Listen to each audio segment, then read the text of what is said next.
नमस्कार दोस्तों, हमारे YouTube चैनल पर एक बार फिर आपका स्वागत है। आज हम बात करेंगे 6 मार्च 2022 की पहली शिफ्ट के सभी मैथ के प्रश्नों के बारे में। इसके पहले मैं आपको 5 तारीख के दोनों शिफ्ट के मैथ के सभी क्वेश्चन सॉल्व करा चुका हूं, तो आप लोग चाहें तो जाकर देख सकते हैं। डिस्क्रिप्शन में आपको एमपीटेट वर्ग 3 का लिंक मिल जाएगा, तो उसमें सारी वीडियो पड़े हुए हैं, वहां पर जाकर आप उन्हें देख सकते हैं। 6 मार्च 2022 की पहली शिफ्ट में आपका प्रश्न पूछा गया था, जैसा कि आप लोग स्क्रीन पर देख पा रहे हैं। यहाँ पर आपको संख्याओं को जोड़ने के लिए कहा गया था। आपकी संख्याएं क्या थी? संख्या है आपकी 6546 बटे 8998। इसमें हमें जोड़ना था यहाँ पर 5687 बटे 8998। अब यहाँ पर आप थोड़ा सा ऑप्शन पर जाएंगे तो यहाँ पर आप देख सकते हैं, यहाँ पर 8178 है, यहाँ पर 8790 है। तो यहाँ पर जो संख्याएं ये आप जोड़ रहे हैं, इनका अगर आप एलसीएम लेंगे तो नीचे क्या आएगा आपका 8998। अगर यहाँ पर ऊपर वाली संख्याओं को जोड़ के इसको अगर आप काटेंगे भी तो कम से कम 2 से यहाँ पर आपको इस संख्या को काटना पड़ेगा, और अगर आप 2 से काटेंगे तो ये 4400 के आसपास आएगा। लेकिन यहाँ पर अगर आप ऑप्शन देखें तो 8178 है, ना तो ये एलसीएम है और ना ही 2 से काटने पर ये संख्या प्राप्त हो रही है, या फिर किसी और संख्या से काटने पर। तो यहाँ से आप देख पाएंगे पहला और दूसरा ऑप्शन डायरेक्ट आपके डिलीट हो जाते हैं। इसी प्रकार से अगर हम थोड़ा सा नीचे देखें तो और जो ऑप्शन आपको यहाँ पर दिए गए हैं, सी और डी ऑप्शन भी आप देख सकते हैं। यहाँ पर डी वाला ऑप्शन देखें आप 6861 है, तो ये भी 2 से काटने पर आपका नहीं आएगा। तो यहाँ पर आपको संख्या जोड़ना नहीं पड़ेगी, डायरेक्ट आंसर आप टिक कर सकते हैं। सी वाला इसका आंसर होगा। तो आप लोग को क्वेश्चन सॉल्व करते समय थोड़ा सा ऑप्शन पर भी ध्यान रखना है, क्योंकि कभी कभी ऑप्शन से भी आपके क्वेश्चन सॉल्व हो जाते हैं। अगले प्रश्न पर आते हैं। अगला प्रश्न यहाँ पर आपका पूछा गया था, एक टीबी का 96% 10,464 रुपए के बराबर है, तो हमें इसकी कुल लागत बतानी है। तो देखिए यहाँ पर आपको 96% की वैल्यू दी गई है। ये कितना है आपका 10,464 रुपए। यहाँ पर 1% बराबर कितने के हो जाएगा? ये हो जाएगा आपका 10,464 बटे 96 की। हमें यहाँ पर कुल लागत बतानी है। कुल लागत का मतलब होता है 100%। तो यहाँ पर हम 100% कैसे निकाल देंगे? 100% बराबर हो जाएगा आपका 10,464 बटे 96 इंटू 100। अब यहाँ पर आपको डायरेक्ट इसे काटने में नहीं बढ़ना है, इससे काफ़ी ज़्यादा आपका समय खराब हो जाएगा। अब डायरेक्ट आप ऑप्शन पर जाएंगे। ऑप्शन में लास्ट में देखें, अब लास्ट में सभी के 2 जीरो हैं, आप जैसा कि ऑप्शन में देख पा रहे हैं। अगर हम यहाँ पर जो ऑप्शन में आपका दिया गया है, इस 100 को अगर हम हटा दें तो आपके 2 जीरो यहाँ से अलग हो जाएंगे। तो ऊपर क्या बचेगा? 118 बचेगा, यहाँ पर 120 बचेगा, यहाँ पर बचेगा आपका 108 और यहाँ पर बचेगा आपका 109। अब यहाँ पर हमें थोड़ा सा कैसे दिमाग यहाँ पर लगाना है। अगर हम इन संख्याओं में से किसी भी संख्या में गुणा करते हैं तो क्या हमें यहाँ पर 10,464 मिलेगा या नहीं मिलेगा, ये हमें यहाँ से चेक करना है। तो ये कैसे चेक करेंगे? अब इसको हमें पूरा गुणा नहीं करना है, सिर्फ हम इकाई का अंक चेक कर लेंगे। अगर मान लीजिए ये पहला वाला ऑप्शन है, इस 8 का गुणा अगर आप 6 में करते हैं तो लास्ट में क्या आएगा? आपका 8 आएगा, यानी कि पहला ऑप्शन आपका नहीं हो सकता। इस 0 का आप 6 में गुणा करेंगे, लास्ट में 0 आएगा, यानी कि ये संख्या भी नहीं हो सकती। इस 8 का आप 6 में गुणा करेंगे तो भी पीछे क्या आएगा? 8 आएगा, यानी कि ये संख्या नहीं हो सकती। आप 9 का गुणा करेंगे तो क्या आएगा? पीछे 4 आएगा। तो इस तरीके से थोड़ा सा स्मार्ट तरीका आपको लगाकर आंसर टिक करना है। अगर आप लोग डायरेक्ट काटने में बढ़ जाते हैं तो इससे आपका काफ़ी ज़्यादा समय खराब हो जाएगा और ऑप्शन को आप टिक नहीं कर पाएंगे। ये इतना समय मैंने आपको समझाने के लिए लिया है, अदरवाइज 1 सेकंड के अंदर आप इसको टिक कर सकते थे, अगर आपको थोड़ा बहुत यहाँ पर लॉजिक लगाना आता है या थोड़ा सा स्मार्ट तरीका आप लगा पाते हैं। तो इसी प्रकार से आप लोग को थोड़ा सा ऑप्शन पर नजर रखनी है, जिससे आपके क्वेश्चन आसान हो जाएंगे। जैसा कि आपने इस ऑप्शन में देखा, इसके पहले वाले ऑप्शन में देखा, इस तरीके से आपको क्वेश्चन सॉल्व करने हैं। अगले प्रश्न पर आते हैं। अगला प्रश्न हमारे यहाँ पर क्या दिया गया है? एक निश्चित वस्तु पर उत्पाद शुल्क आपका 950 रुपए है, इसे घटाकर कितना कर दिया गया है? इसे घटाकर 760 रुपए कर दिया गया। तो पहले आपका कितना शुल्क था? 950 रुपए था, बाद में इसे 760 रुपए कर दिया गया। यहाँ से कितना कम हुआ है, इसको आप माइनस करेंगे तो यहाँ पर आपको 190 मिल जाएगा, यानी कि 190 रुपए यहाँ पर कम हो रहा है। तो कितने प्रतिशत की कमी हुई हमें ये बताना है। अब कमी किस पर होती है हमेशा ध्यान रखेंगे, कमी ज़्यादा पर होती है और वृद्धि किस पर होती है? आपकी कम पर होती है। तो यहाँ पर हमें कमी बतानी है, तो 190 की कमी हो रही है किस पर? 950 पर। तो इसको परसेंटेज में कैसे बदलते हैं हम? इंटू 100 कर देंगे। 0 से 0 कैंसिल हो जाएगा, कैंसिल होगा ये 5 बार, और 5 से ये कैंसिल हो जाएगा 20 बार। तो आंसर क्या हो जाएगा हमारा? 20%। बी वाला इसका आंसर होगा। अगले प्रश्न पर आते हैं। अगला प्रश्न यहाँ पर हमारा पूछा गया था, यहाँ पर हमें औसत बताना है। अब संख्या यहाँ पर आप देखेंगे, एक 3 है, एक -7 है, एक 6 है, 12 है, -2 है। तो यहाँ पर एक संख्या आपको दी गई है, एक संख्या आपकी 3 है, एक आपकी -7 है, एक आपकी 6 है, एक आपकी 12 है और एक आपकी -2 है। तो इसमें से हम क्या करेंगे? इन सबको जोड़ेंगे और डिवाइड कर देंगे कितने से? 5 से, क्योंकि टोटल संख्या 5 है। तो यहाँ पर आपका 7 और 2 9 माइनस का है, तो यहाँ पर ये 6 और 3 9 प्लस के कट जाएंगे, सिर्फ यहाँ पर 12 बचा। तो हम 12 को डिवाइड कर देंगे किससे, 5 से। 5 से आप इसको डिवाइड करेंगे तो कितना आ जाएगा, 2.4, और 2.4 हमारा आंसर होगा। बी वाला इसका ऑप्शन आप देख सकते हैं। अगले प्रश्न पर आते हैं। अगले प्रश्न में भी यहाँ पर हमसे एवरेज पूछा गया था, तो औसत का आप थोड़ा सा स्मार्ट तरीका आप यहाँ पर यूज कर सकते हैं। अभी कैसे आपको लगाना है, जैसे यहाँ पर आपको संख्याएं क्या दी गई हैं, संख्या है आपकी 6 है, 13 है, 17 है, 21 है और आपकी 23 है। यहाँ पर टोटल संख्या आप देखेंगे तो आपकी 5 है, तो 5 से डिवाइड करना आसान होता है। अगर मान लीजिए संख्या आपकी 7 होती, 6 होती, 9 होती, तो इसमें थोड़ा सा डिवाइड करना मुश्किल हो जाता और इन संख्याओं को जोड़ने में भी आप लोग से गलती हो सकती है। तो यहाँ पर एक स्मार्ट तरीका आपको क्या लगाना है, यहाँ पर जो भी संख्याएं आपको दी गई हैं, आप इनके आसपास की किसी भी संख्या को एवरेज मान सकते हैं। जैसे मैंने यहाँ पर मान लिया कि 15 हमारा एवरेज है। अगर हमने 15 एवरेज मान लिया, इसका मतलब होता है कि पांचों के पास 15-15 होना चाहिए। तो यहाँ पर सभी के पास कितना है, किसके पास कितना 15 से कम है और कितना किसके पास ज़्यादा है, यहाँ पर हम पहले लिख लेंगे।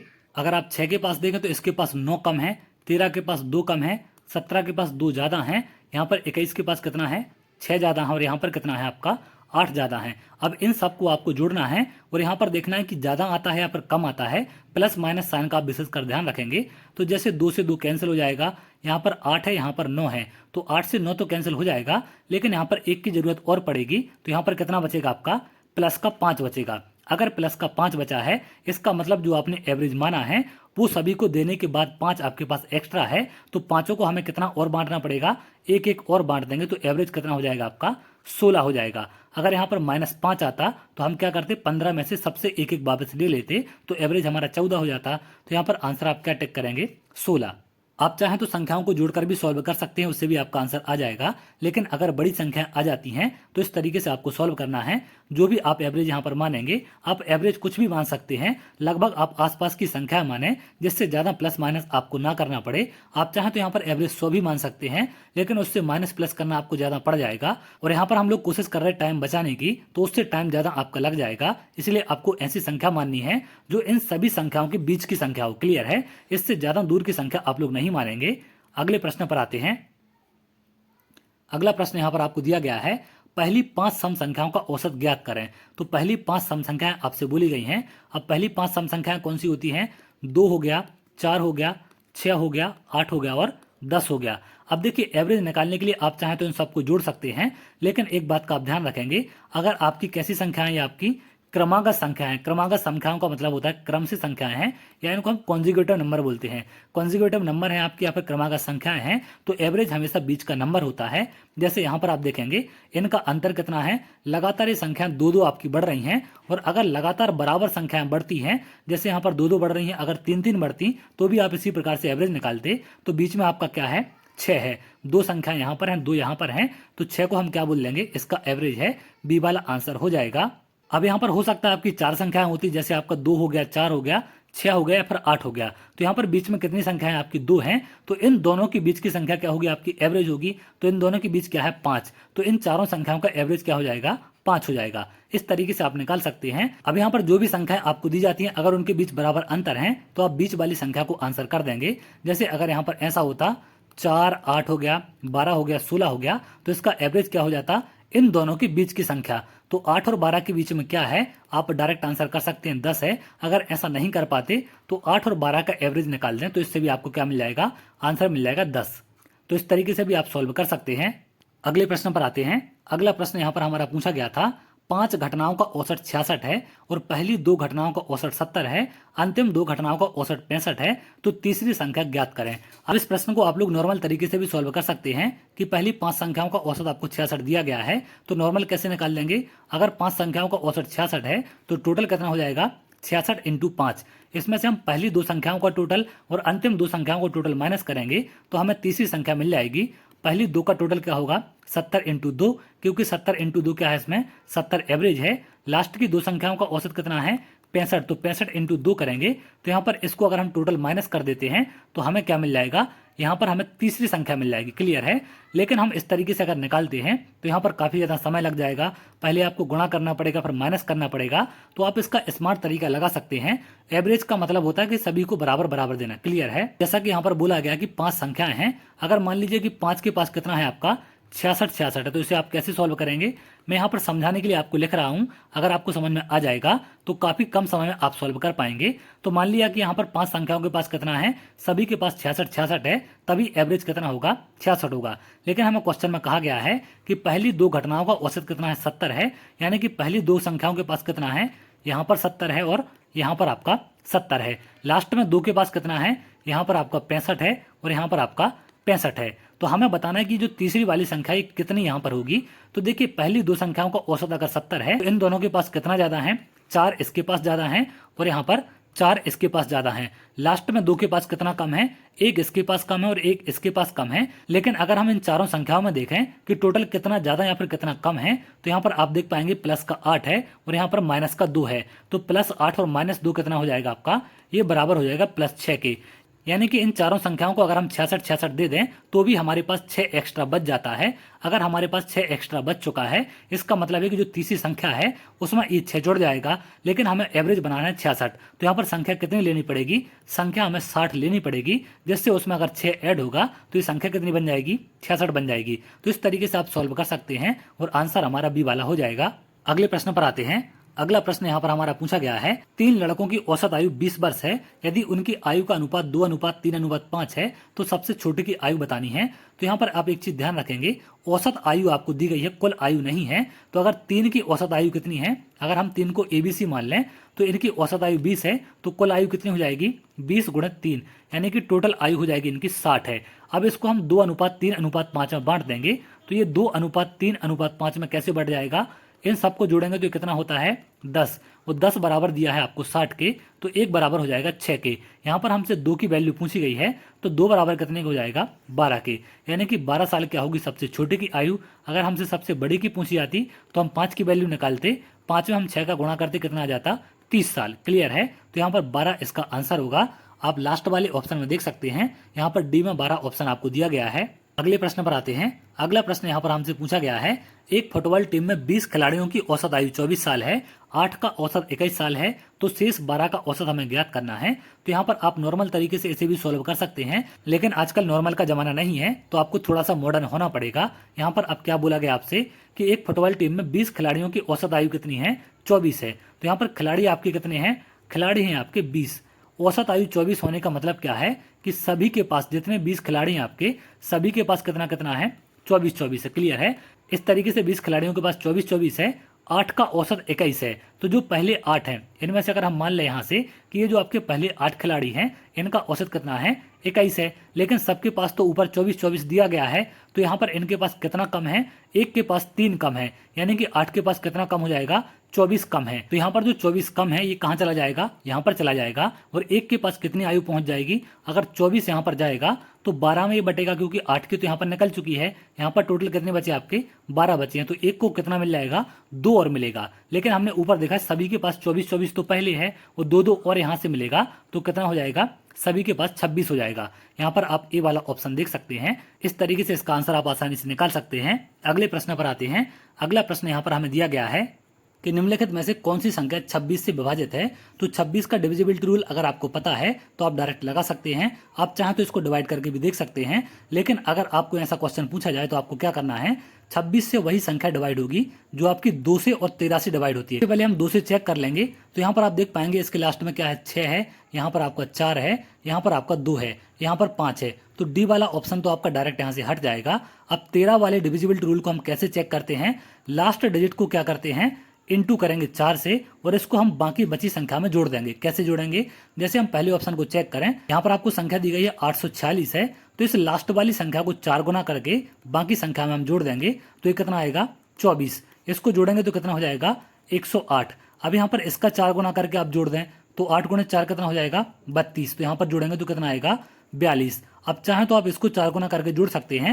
यहाँ पर आपको पता है कि 42 इससे डिवाइड होता है या नहीं होता है, तो यहाँ पर 42 13 से डिवाइड नहीं होता है, तो ये संख्या भी आपकी 13 से डिवाइड नहीं होगी। अब अगली संख्या को आप चेक करें, यहाँ पर आपको दिया गया है 754 है, तो लास्ट वाली संख्या को आपको क्या करना है 4 गुना, और बाकी बची संख्या में जोड़ेंगे तो कितना आएगा, यहाँ पर 4 गुना करेंगे तो कितना हो जाएगा 16 हो जाएगा। और अगर आप जोड़ते हैं तो 5 और 6 11 का 1 आ जाएगा, एक आपकी कैरी होगी, तो 91 हो जाएगा। 91 बिल्कुल आपका 13 से डिवाइड होता है। अगर आपको ये भी नहीं पता है तो भी आप लास्ट वाले डिजिट को 4 गुना करके बाकी बची संख्या में जोड़ेंगे तो 9 और 4 कितना हो जाएगा, 13 हो जाएगा। यानी कि 13 13 से डिवाइड है तो ये संख्या भी आपकी 13 से डिवाइड होगी। इस तरीके से आसानी से आप चेक कर सकते हैं। इससे भी ज्यादा अंकों की संख्या अगर आपको मिले तो लास्ट वाली संख्या को 4 गुना करते जाएं और बाकी बची संख्या में आप जोड़ते जाएंगे। तो जब आपको 2 अंकों की संख्या मिल जाए तो उसे आप लोग आसानी से चेक कर सकते हैं। जैसा कि मैंने यहाँ पर आपको बताया, आप डिविजिबिलिटी रूल को पढ़ सकते हैं। प्लेलिस्ट में आपको एमपीटेट मैथ के नाम से मिल जाएगा, उसमें सारे चैप्टर डले हुए हैं, तो उनको आप लोग जरूर पढ़ें, उससे काफी हद तक आपकी हेल्प होगी।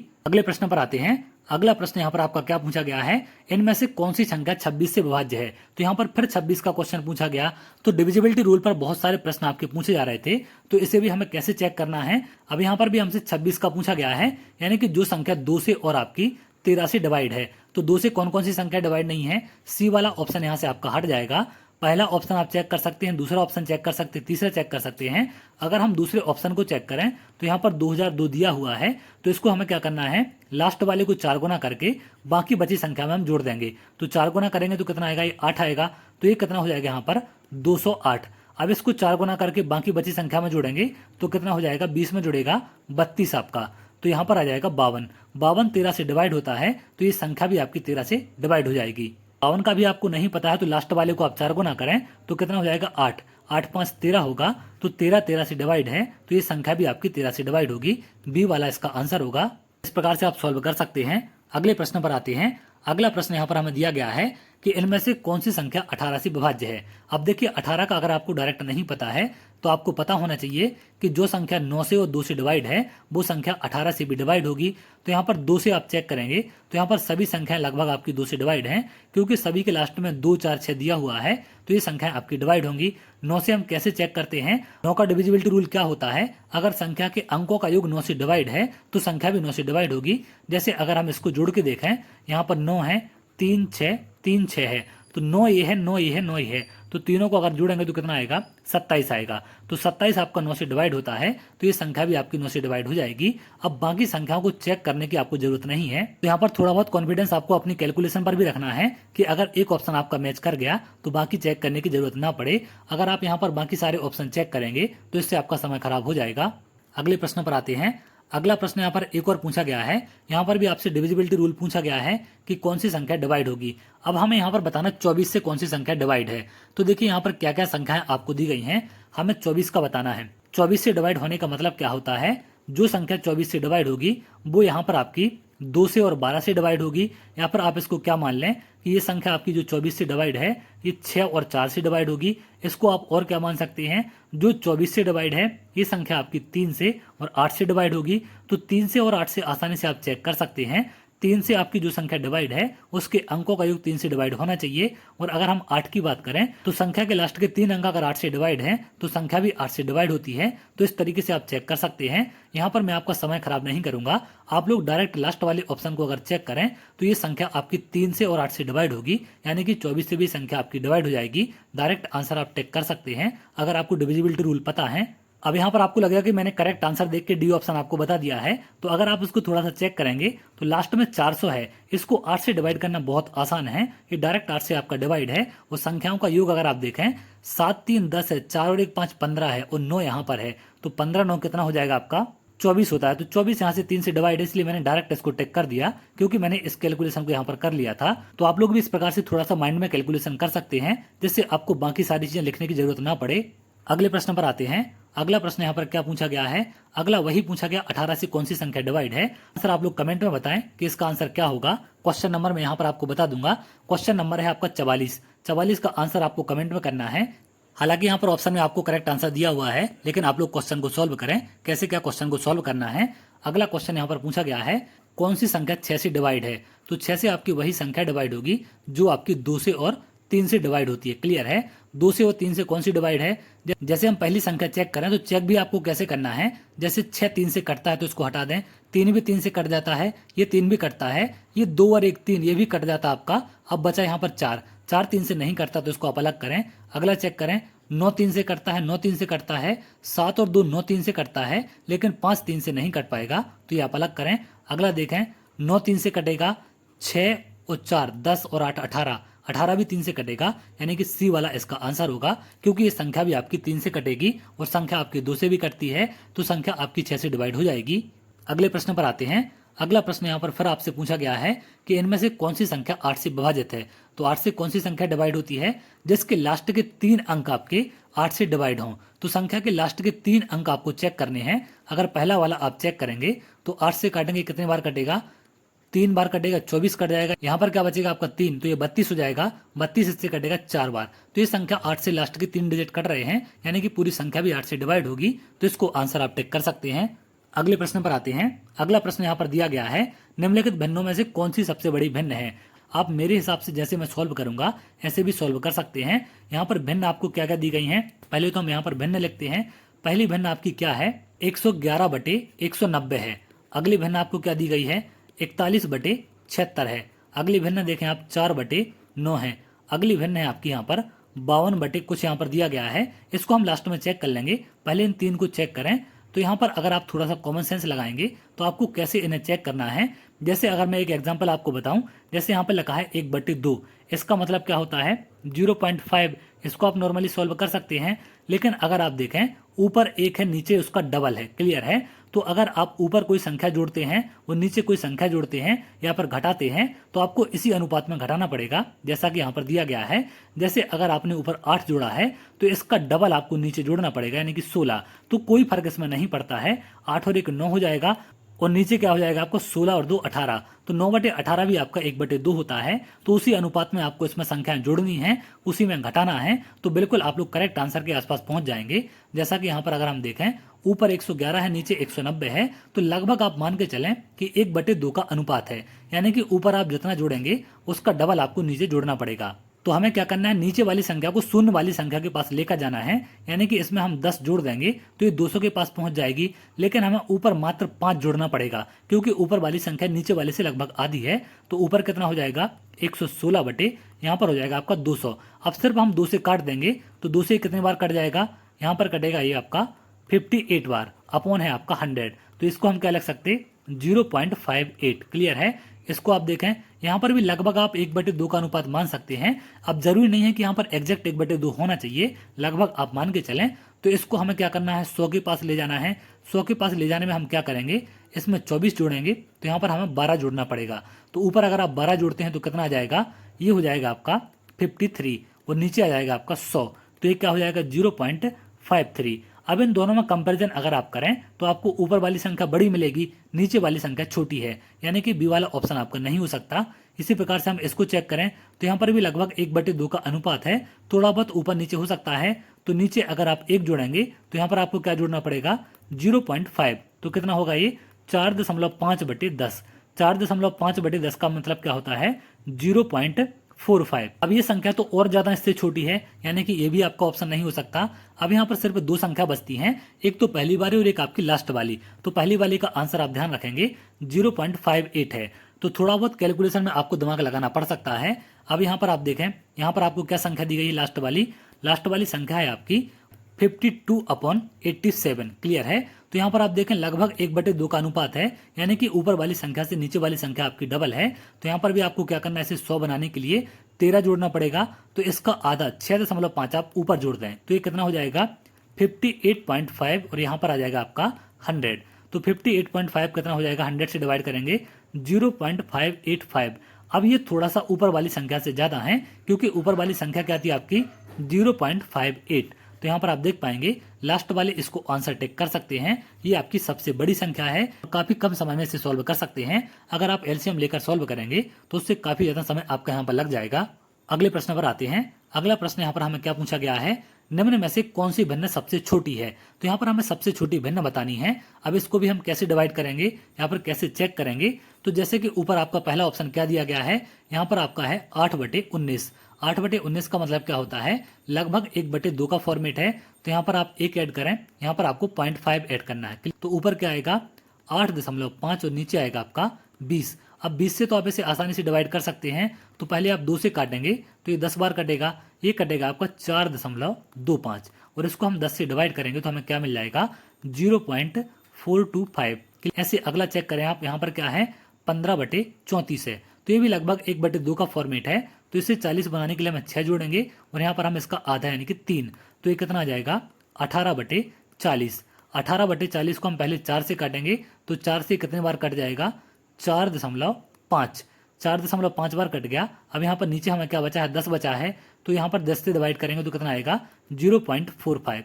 अब यहाँ पर आप देखें ये वाली संख्या अभी आपकी छोटी है इस वाली संख्या से, यानी कि बी वाला आंसर आपका नहीं हो सकता। ऐसे अगर आप सी वाला चेक करेंगे 23/56 है, तो इसको हम कैसे चेक करें, यहाँ पर भी लगभग आपका 1/2 का अनुपात है। इसको आप 60 बनाने के लिए 4 जोड़ेंगे, तो यहाँ पर आपको 2 जोड़ना है, तो ये कितना आ जाएगा आपका 25/60। इसको आप कैंसिल करें कितना आएगा, 6 से काटेंगे तो ये कितने बार आएगा 10 बार, और 6 से इसको काटेंगे तो 4.166 इस प्रकार से मिलेगा। तो इन तीनों में अगर आप देखें तो सबसे छोटी संख्या अभी आपको कौन सी मिली है, सी मिली है, यानी कि पहला वाला ऑप्शन भी आपका नहीं होगा, क्योंकि हमें यहाँ पर क्या बताना है, इसमें सबसे छोटी भिन्न बतानी है। क्लियर, तो अगला वाला ऑप्शन हम चेक कर लेंगे। यहाँ पर आप ध्यान रखेंगे, यहाँ पर आपका क्या है 4.166 है, तो अगला ऑप्शन आप चेक करें क्या है इसमें 55/11। 55/11 क्या है, अभी हमें इसके पहले सबसे छोटी संख्या कौन सी मिली है, सी वाली। 55/11 का मतलब डायरेक्ट 5 होता है, लेकिन इसका मान क्या आ रहा था, तो इसको आप आंसर टिक कर सकते हैं। ये काफी आसान तरीका है और काफी ज्यादा एक्यूरेट आंसर पर आप लोग यहाँ से पहुंच जाएंगे, तो इस तरीके से इसे सॉल्व कर सकते हैं। अगले प्रश्न पर आते हैं। अगला प्रश्न यहाँ पर हमें दिया गया है, लंबाई L इकाई है, चौड़ाई B इकाई है और ऊंचाई H इकाई है, तो घनाभ का पृष्ठीय क्षेत्रफल ज्ञात करना है। अब घनाभ पहले तो कैसे बनता है, आप सभी को लगभग इसके बारे में जानकारी होगी। घनाभ आपका कुछ किस प्रकार से होता है, थोड़ा बहुत आगे पीछे फिगर हो सकता है, कुछ इस प्रकार से आपका घनाभ बनता है जिसकी लंबाई चौड़ाई और ऊंचाई क्या हो, आपकी बराबर हो। क्लियर है, कुछ ऐसा बनेगा। अब यहाँ पर आपको 2 चीजें ध्यान रखनी है। एक तो आपसे क्या पूछा जाता है, पार्श्व पृष्ठ पूछा जाता है, और एक पूछता आपसे संपूर्ण पृष्ठ। तो जो आपका कमरा होता है, कमरे की चारों दीवारें क्या होती हैं, आपकी पार्श्व पृष्ठ होती हैं, और संपूर्ण पृष्ठ में क्या होता है, नीचे का फर्श और ऊपर की छत भी उसमें ऐड हो जाती है। तो यहाँ पर सिर्फ हमें बाहर की चारों दीवारों को ऐड करना है। तो यहाँ पर आपकी जो ये लंबाई है और ये आपकी चौड़ाई है, तो यहाँ पर 2 बार ये आमने सामने की लंबाई आपकी किसके साथ लगी होगी, ऊंचाई के साथ, और आमने सामने की चौड़ाई भी आपकी किससे लगी होगी, ऊंचाई के साथ। तो 2 बार क्या हो जाएगा LH प्लस LH, और 2 बार क्या हो जाएगा BH प्लस BH। तो यहाँ पर क्या आएगा 2LH प्लस 2BH। अगर फॉर्मूला याद नहीं है तो आप बना सकते हैं, यहाँ से 2H आप कॉमन लेंगे तो L प्लस B अंदर बचेगा, 2H L प्लस B आपका आंसर है। तो ऑप्शन आप देखें 2H L plus B second वाले ऑप्शन में आपको देखने मिलेगा। इस तरीके से आप लोग फॉर्मूले यहाँ पर बना सकते हैं। अगले प्रश्न पर आते हैं। अगला प्रश्न यहाँ पर हमसे क्या पूछा गया है, एक शंकु की ऊंचाई h है और त्रिज्या 2r इकाई है, तो शंकु का आयतन क्या होगा। शंकु का आयतन आपको पता होना चाहिए। शंकु का आयतन क्या होता है, शंकु का आयतन होता है आपका 1/3 पाई आर स्क्वायर h। क्लियर है। अब यहाँ पर r आपको क्या दिया हुआ है, 2r है, और h आपका h है, तो ये क्या हो जाएगा 1/3 पाई r कितना है 2r का स्क्वायर इंटू h। तो 2r का स्क्वायर कितना हो जाएगा 1/3 पाई, 2r का स्क्वायर हो जाएगा 4r इंटू h। तो कितना आ जाएगा ये 4/3 पाई आर स्क्वायर h। अब ऑप्शन में आप देखें पहले ऑप्शन में नहीं है, दूसरे में भी नहीं है आपका, और लास्ट इस सी वाले में भी नहीं है, तो लास्ट वाला आंसर हो जाएगा। लास्ट में अगर आप देखें 4/3 पाई आर स्क्वायर h यहाँ पर आपको मिल जाएगा, तो इसमें डी वाला इसका आंसर है। अगले प्रश्न पर आते हैं। अगला प्रश्न यहाँ पर हमसे क्या पूछा गया है, एक वर्ग के क्षेत्रफल और उसके विकर्ण पर बने वर्ग के क्षेत्रफल के बीच का अनुपात। तो पहले तो हमें वर्ग पता होना चाहिए, वर्ग कैसा होता है, जिसकी चारों भुजाएं क्या हों आपकी बराबर हों, तो ये आपका वर्ग है। तो यहाँ पर हमें वर्ग के विकर्ण पर बने एक और वर्ग का क्षेत्रफल बताना है, उसके साथ अनुपात। तो इसके विकर्ण पर कैसे बन जाएगा, कुछ इस प्रकार से, इसको आप इस तरीके से बना सकते हैं। ये उसके विकर्ण पर क्या बन गया आपका, एक वर्ग बन गया। अगर इसकी भुजा हम a मानेंगे तो इसका ये विकर्ण क्या हो जाएगा √2a। तो जो इसका विकर्ण है ये इस वाले वर्ग की क्या होगी, भुजा होगी। तो इस छोटे वाले वर्ग का क्षेत्रफल क्या हो जाएगा, इसका क्षेत्रफल होगा भुजा का वर्ग यानी कि a स्क्वायर, इसका क्या हो जाएगा √2a का वर्ग। ये कितना आ जाएगा आपका 2a स्क्वायर। तो इनका अनुपात बताना यानी कि a स्क्वायर अनुपात 2a स्क्वायर। तो यहाँ से a स्क्वायर कट जाएगा, ये कितना मिलेगा 1:2। तो ये वाला आंसर आप देखेंगे बी वाला। अब यहाँ पर देखना है आपको कि यहाँ पर क्या पूछा गया, एक वर्ग के क्षेत्रफल और उसके विकर्ण पर बने क्षेत्रफल के बीच का अनुपात। तो आप 2:1 टिक नहीं करेंगे, क्योंकि वर्ग का क्षेत्रफल कितना आ रहा है आपका a स्क्वायर यानी कि 1 है, और इसके विकर्ण का क्या है 2 है। तो यहाँ पर आंसर आपको 1:2 टिक करना है। ऑप्शन से आप गलती कर सकते हैं, यहाँ पर 2:1 दिया गया है, तो ये वाला आंसर नहीं होगा। जो क्वेश्चन में आपसे पूछा गया वही आप आंसर करेंगे। अगले प्रश्न पर आते हैं। अगला प्रश्न यहाँ पर हमसे क्या पूछा गया है, दो वर्गों के विकर्णों का अनुपात आपको दिया गया 2:3 है, तो उनके क्षेत्रफलों का अनुपात क्या होगा। अब देखिए यहाँ पर कोई भी आपका वर्ग होता है तो वर्ग की एक खासियत आप ध्यान रखेंगे, जैसे अगर आपका ये वर्ग है, इसका ये ए साइड है, तो इसका विकर्ण क्या हो जाएगा, √2a होता है। क्लियर है, तो इससे आप इसकी भुजा आसानी से निकाल सकते हैं। लेकिन अगर हम इसके क्षेत्रफल की बात करें तो यहाँ पर आपको वर्गों के विकर्णों का अनुपात दिया गया 2:3 है, यानी कि दो वर्ग हैं आपके, एक का विकर्ण कितना है, आप एक का विकर्ण है आपका यहाँ पर 2 है, और एक का विकर्ण आपको क्या दिया गया है, थोड़ा सा बड़ा वर्ग है, तो इसका विकर्ण आपको दिया गया है, ये कितना है आपका 3 है। यहाँ पर वर्ग है, सभी भुजाएं इसकी क्या होंगी, बराबर होंगी। तो इससे पहले तो आप भुजाएं निकाल सकते हैं, और भुजाएं निकालकर उनका आप क्या करेंगे, क्षेत्रफल निकाल लेंगे। तो जैसा यहाँ पर आपने देखा कि अगर भुजा है तो विकर्ण हम कैसे निकालते, √2 का गुणा कर देते हैं। तो यहाँ पर अब हमें विकर्ण से क्या निकालना है, भुजा निकालना है। तो अगर हम भुजा से विकर्ण निकालते तो √2 का गुणा करते हैं, तो इसको हम कैसे निकाल लेंगे, √2 से डिवाइड कर देंगे। तो यहाँ पर एक भुजा क्या मिल जाएगी हमें, 3/√2। दोनों की भुजाएं मिल गई, इनका हम क्षेत्रफल कैसे निकालेंगे, भुजा का वर्ग यानी कि 2/√2 का स्क्वायर, अनुपात लगाना है इसमें 3/√2 के स्क्वायर के। तो ये कितना हो जाएगा, नीचे वाला तो कैंसिल हो जाएगा, 4/2 अनुपात 9/2। तो नीचे वाली संख्याएं कट जाएंगी, ये कितना आ जाएगा, 4:9। तो यही इसका आंसर है, इसको आप टिक कर सकते हैं। ये थोड़ा सा कॉमन सेंस आपको लगाना है कि अगर हम भुजा से कहाँ जाते हैं, विकर्ण पर जाते हैं, तो √2 का गुणा होता है। इसी प्रकार से अगर हम विकर्ण से भुजा पर आएंगे तो √2 से हम उसे डिवाइड कर देंगे, तो हमें क्या मिल जाएगी, ये भुजा मिल जाएगी। इससे काफ़ी आसान आपका क्वेश्चन हो जाएगा और काफ़ी कम समय में इसे आप सॉल्व कर पाएंगे। तो इस तरीके से आप इसे सॉल्व कर सकते हैं। इतने मैथ के क्वेश्चन आपके 6 तारीख की पहली शिफ्ट में पूछे गए थे, तो उम्मीद करते हैं यहाँ पर कुछ आपको नया सीखने मिला होगा। क्वेश्चन को कैसे डील करना है, कैसे क्या नई चीज़ें वहाँ पर आपको अप्लाई करनी है, इनको भी आप लोग सीखते चलें। इससे आगे चल के आपको काफ़ी हेल्प होगी। और अगर आगे चल के इसी प्रकार के क्वेश्चन आपको आ जाते हैं तो उनको इन तरीके से आप लोग आसानी से सॉल्व कर पाएंगे। अगर आप ऐसी जानकारी चाहते हैं तो हमारे चैनल के साथ जुड़ सकते हैं, जिससे और भी इंपॉर्टेंट अपडेट आपको मिल सके। इसके साथ साथ आप लोग टेलीग्राम ग्रुप से और व्हाट्सएप चैनल से भी जुड़ सकते हैं, वहाँ पर भी आपको सारी अपडेट देखने मिल जाएगी। तो चलिए मिलते हैं अगले वीडियो में, तब तक के लिए बहुत बहुत धन्यवाद।